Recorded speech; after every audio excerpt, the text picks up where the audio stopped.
इस वीडियो में हम पढ़ने वाले हैं पवन दूतिका का पार्ट 2 है ये। इससे पहले हमने पवन दूतिका का आपको पार्ट 1 अवेलेबल करा दिया है। इसे लिखा अयोध्या सिंह हरिऔध ने।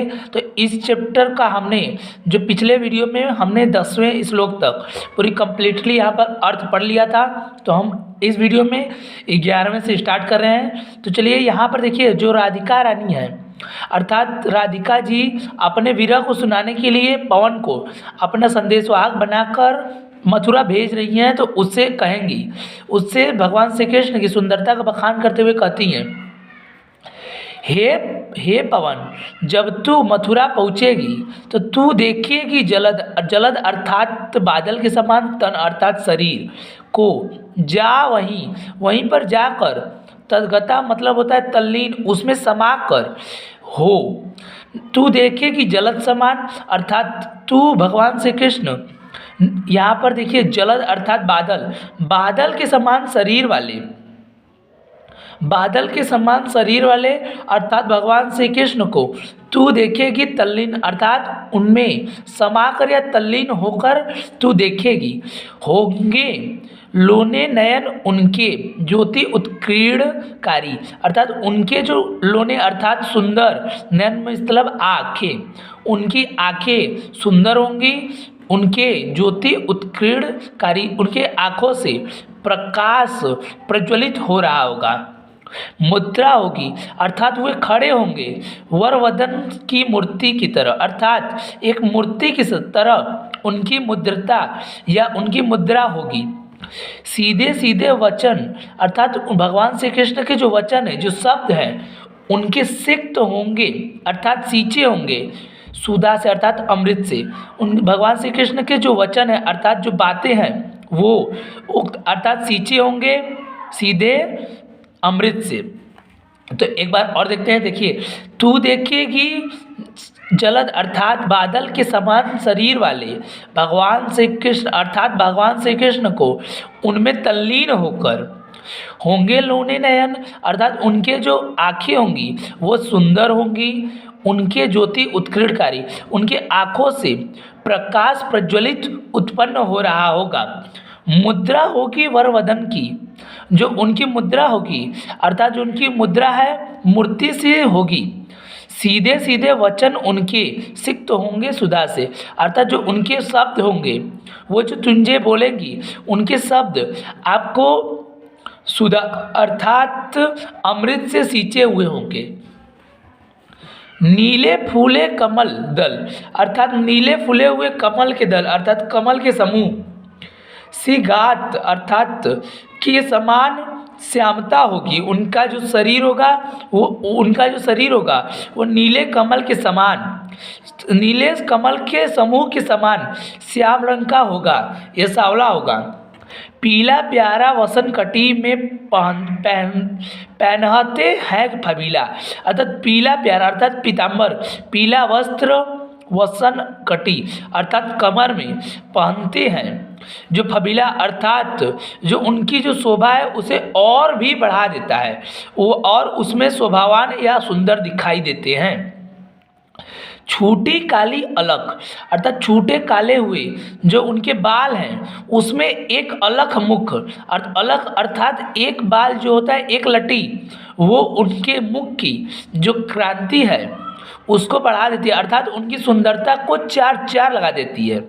सदवस्त्रों में नवल तन की फुटसी सी प्रभा अर्थात सुंदर वस्त्रों में नए तन अर्थात सुंदर तन अर्थात सुंदर शरीर वाले भगवान श्री कृष्ण की जो प्रभा होगी अर्थात जो रोशनी के समान उज्ज्वलित हो रहा होगा उनका शरीर।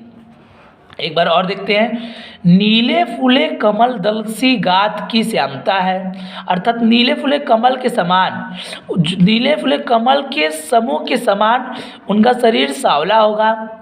पीला वस्त्र अर्थात पीला वस्त्र उनकी कमर पर पहने हुए बहुत ही शोभावान होगा।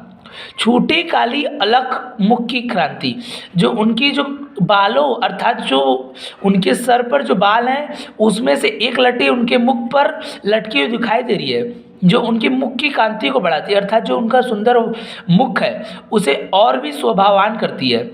सुंदर वस्त्रों में, सद्वस्त्रों मतलब सुंदर वस्त्रों में, नवल अर्थात नया शरीर, सी फूर्ति सी प्रभा अर्थात जो उनका शरीर है वो और भी प्रकाशवान और शोभावान लग रहा है।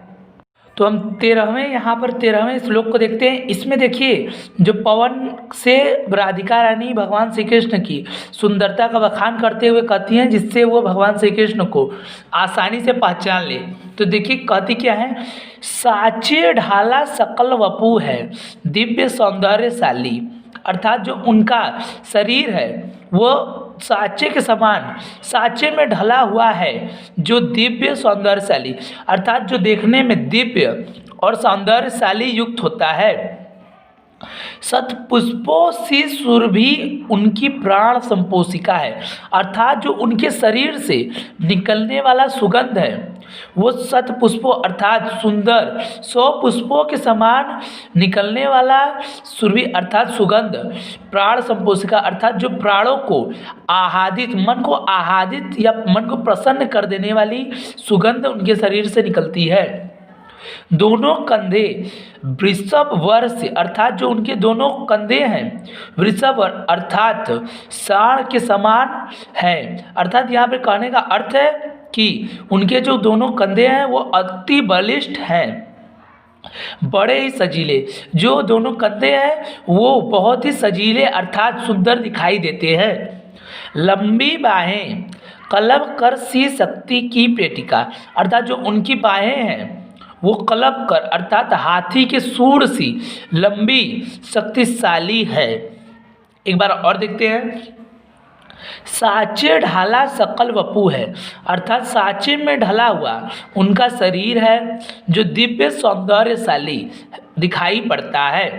सत पुष्पों सी सुरभि अर्थात 100 पुष्पों के समान सुगंध उनकी शरीर से निकलता है, जो प्राणों को संपोषी अर्थात प्रसन्न कर देता है तथा मन को आह्लादित कर देता है। दोनों कंधे वृषभ वर से अर्थात उनके दोनों कंधे जो हैं वृषभ वर अर्थात कि आप उनके जो दोनों कंधे हैं वो यहाँ पर वृषभ वर का मतलब है यहाँ पर साढ़ के समान है, बड़े ही सजीले अर्थात बहुत ही सुंदर दिखाई पड़ते हैं। लंबी बाहें कलब सी शक्ति, उनकी जो भुजाएं हैं या जो बाहें हैं वो लंबी हैं और आपको जो शक्ति से परिपूर्ण है। राजाओं सा सिर पर लसा दिव्य आपीड़ होगा, अर्थात उनके जो सिर पर हो, उनके सिर पर राजाओं के समान या उनके मस्तक पर राजाओं के समान दिव्य आपीड़ का मतलब होता है यहाँ पर मुकुट, दिव्य मुकुट होगा।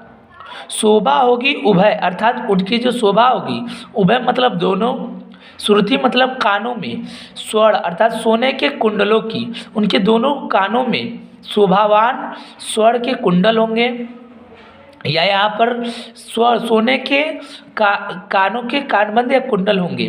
नाना रत्नानी अर्थात विभिन्न प्रकार के रत्नों से युक्त भुजबे मंजू केयूर होंगे, अर्थात जो उनकी भुजाएं होंगी वो विभिन्न प्रकार के रत्नों से जड़े हुए भुजाबंद पहने हुए होंगे।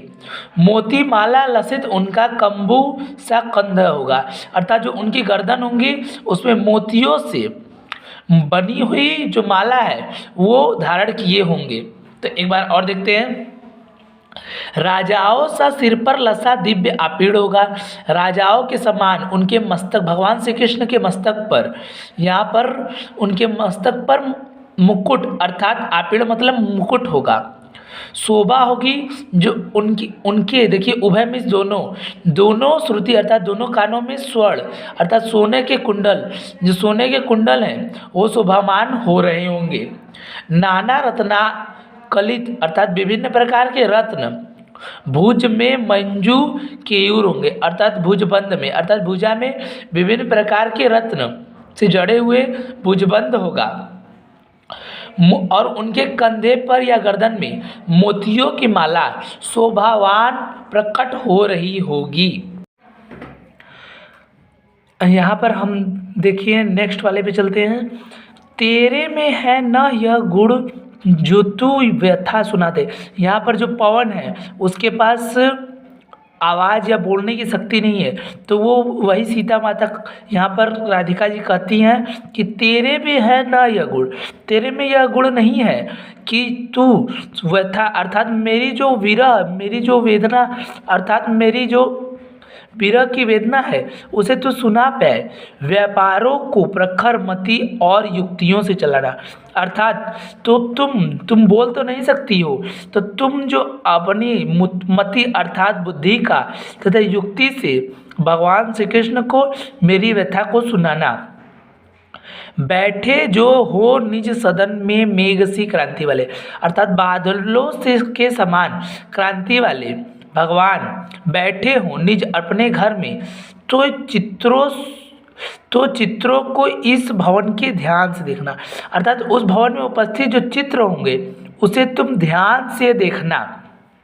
एक बार और देखते हैं, तेरे में है ना यह गुण, तेरे में बोलने का तो गुण है नहीं कि तू मेरी व्यथा अर्थात मेरी विरह को उन्हें सुना पाए, व्यापारों को प्रखर मति यो युक्तियों से चलाना। अर्थात तो तुम अपनी मति अर्थात बुद्धि का प्रयोग कर कर भगवान श्री कृष्ण को यहाँ पर मेरी व्यथा को सुनाना। बैठे जो हो निज सदन में मेघ सी क्रांति वाले, अर्थात बादलों के समान क्रांति वाले भगवान श्री कृष्ण निज सदन अर्थात अपने घर में ऐसे बैठे हो तो चित्रों को इस भवन के ध्यान से देखा जाना। अर्थात तुम इस भवन में मौजूद प्रत्येक चित्र को ध्यान से देखना। जो चित्रों में विरह विधुरा का मिले चित्र कोई, अर्थात तुम्हें जो चित्रों को देखोगे तो उसमें अगर कोई विरह अर्थात कि पीड़ा से या विरह अर्थात दुख से, विधुरा दुखी स्त्री का कोई चित्र तुम्हें मिले तो जाकर अर्थात भगवान श्री कृष्ण के पास जाकर उसके निकट जाकर भगवान इस प्रकार हिलाना कि प्यारे होके चकित अर्थात आश्चर्यचकित होकर भगवान श्री कृष्ण, प्यारे मतलब भगवान श्री कृष्ण जिससे चित्र को देखे अर्थात उस चित्र को भगवान श्री कृष्ण चकित होकर देखे। आशा है यो सूरती उनकी होगी सकी हमारी, अर्थात जो आशा है उसे हिलाने के बाद आशा है कि जो सूरत है अगर भगवान श्री कृष्ण के सामने मेरी सूरत सामने आए, जो कोई भी इस सदन में चित्र उद्यान का हो अर्थात इस सदन में जिस भवन में भगवान श्री कृष्ण बैठे हैं वहाँ पर कोई चित्र अगर बगीचे का हो और हो प्राणी विपुल अर्थात उसमें जो जीव जंतु अगर विपुल अर्थात पागल से घूमते हुए हो तो जाके सन्निकट उसके पास जाकर उसको और हिला के उसे भी हिला देना। देवात्मा को सुरती ब्रज के व्याकुलों की कराना, अर्थात जो भगवान श्री कृष्ण है उन्हें ब्रज के वासियों की जो व्याकुलता है वो सुनाई दे। यहाँ पर देखिए, यहाँ पर इसे देखते हैं, जो चित्रों पे विरह विधुरा का मिले कोई चित्र, अर्थात उनके भगवान में उपस्थित चित्रों में कोई विरह अर्थात विरह से बावली कोई स्त्री का चित्र मिले तो जाके उस चित्र के पास जाकर उसको भाव से तुम हिला देना। प्यारे अर्थात भगवान श्री कृष्ण आश्चर्यचकित होकर जिसे हिलाने पर भगवान श्री कृष्ण आश्चर्यचकित होकर उस चित्र को देखे और आशा है यो सूरती उनको हो सकेगी हमारी। तो भगवान श्री कृष्ण यहाँ से कहते हैं जिससे कि भगवान श्री कृष्ण को मेरे सूरत का आभास हो या मेरे सूरत की याद आए। जो कोई भी अगर उस भवन में कोई भी चित्र उद्यान का हो तो प्राणी अर्थात अगर उस बगीचे में कोई भी प्राणी या जो घूमते हुए यहाँ पर पशु पक्षी हैं वो पागलों से घूमते हुए दिखाई दे, ऐसा कोई चित्र हो तो जाकर उसके सन्निकट अर्थात उसके पास जाकर उसे भी हिला देना। देवात्मा को सुरती ब्रज के व्याकुलों की कराना, अर्थात भगवान श्री कृष्ण को वहाँ पर जो व्याकुल ब्रज के जो प्राणी हैं उनके लिए पागल हैं उन्हें तुम याद करा देना। तो देखिए ये पार्ट 2 था। अगले पार्ट में हम इस चैप्टर को पूरी तरह से ख़त्म कर देंगे। अगर वीडियो पसंद आया तो वीडियो को लाइक करें, चैनल को सब्सक्राइब करना मत भूलिएगा। धन्यवाद।